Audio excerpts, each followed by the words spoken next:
I'm Marley Ynigues, 5th Ward, aka Marley from Morgantown, currently serving our community as a member of Mountain Line Transit Authority, Woodburn School Redevelopment Commission, and as Communications Chair for the Morgantown-Kingwood NAACP.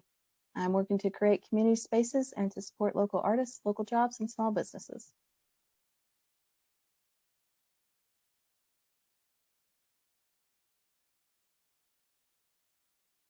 In 2018, Cornell University ran a study that demonstrated how mass transit reduces traffic congestion. As a member of Mountain Line Transit Authority, I value the importance of a strong public transit system to manage traffic while making our city amenities and local businesses easier to reach. There's long-term planning underway to make it easier for those with parking passes to use Mountain Line buses and the PRT, as well as other improvements such as a contactless bus system, all of which will support public transit and reduce traffic. The city's in the midst of a 10-year plan to repave every street, which is heartening, but I think we need to act proactively to prevent deterioration as well.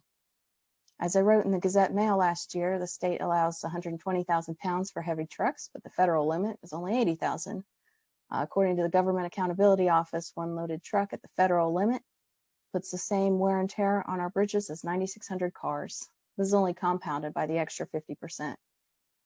I'd like to see if we can comply by the federal limits in the city, or at least urge the state to do so, as the city does with some of our ordinances.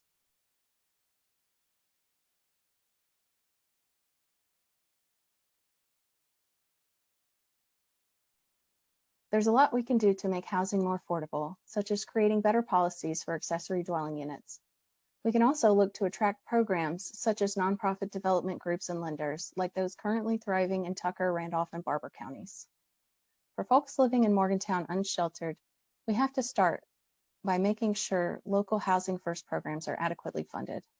Housing First works by securing safe housing, subsidizing payments for a period of transition, and providing access to a caseworker who can help connect newly housed residents with services for employment, employment, healthcare, and the like. So Housing First provides safe and affordable housing, connects residents with necessary public services, and even saves cities money. In Colorado, Housing First services resulted in a 96% rate of home retention. In Charlotte, North Carolina, Housing First reduced arrests for petty crimes by 80% and ER visits by 81%. And in Salt Lake City, Housing First reduced the city's cost by 60%, from $20,000 per homeless person per year to $8,000 per newly housed person per year. All these statistics are available in a recent post on Marley from Morgantown on Facebook. And Housing First, it goes beyond compassion. It's smart planning for the city.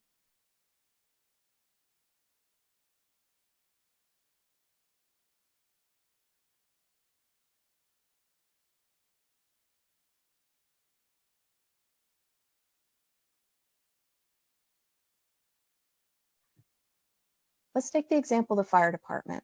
Morgantown's fire department had the same number of firefighters as we had in the 1970s.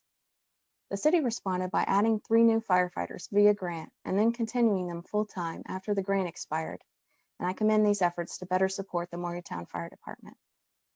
Supporting the Morgantown Fire Department means supporting its people. The firefighters are asking for compensation they've earned and have a right to it. It might be growing pains for the city, but we have a responsibility to our people first, whether that's getting the holiday pay process back in order or supporting something long-term like pension funds.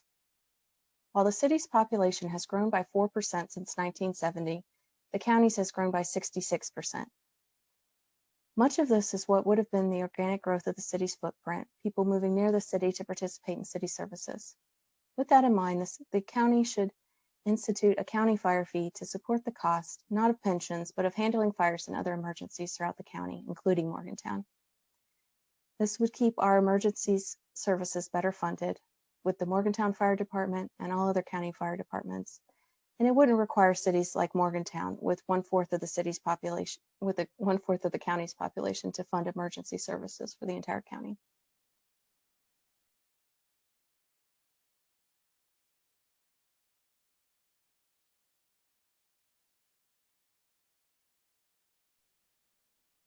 During my time on City Council, I was also on the local Main Street Board and met with a member of the West Virginia Broadband Expansion Council to discuss ways to expand fiber for large-scale businesses and tech hubs. I'm looking forward to working with local groups and seeing what opportunities might be available here. For small businesses, Morgantown has a unique resource that the county can't touch. We're one of the biggest cities in West Virginia with a vibrant downtown and community spaces that draw folks in. The city needs to create more community spaces and public art downtown to draw more walkable community engagement. We don't want folks to feel like they come to Morgantown to shop at one specific business or eat a single meal. Create community, and people will feel welcome to keep returning to support small businesses and local jobs. Finally, I'm proposing a straightforward plan to support the art economy. We can create a legal definition of West Virginia-made art so that local artists, artisans, and sellers can use that as a brand and generate demand for authentic West Virginia art. Art and community spaces keep local businesses sustainable. Thanks again for having me here today. Vote Marley for Morgantown to create community spaces and to support local jobs, local artists, and small businesses as the only Fifth Ward candidate with City Council experience.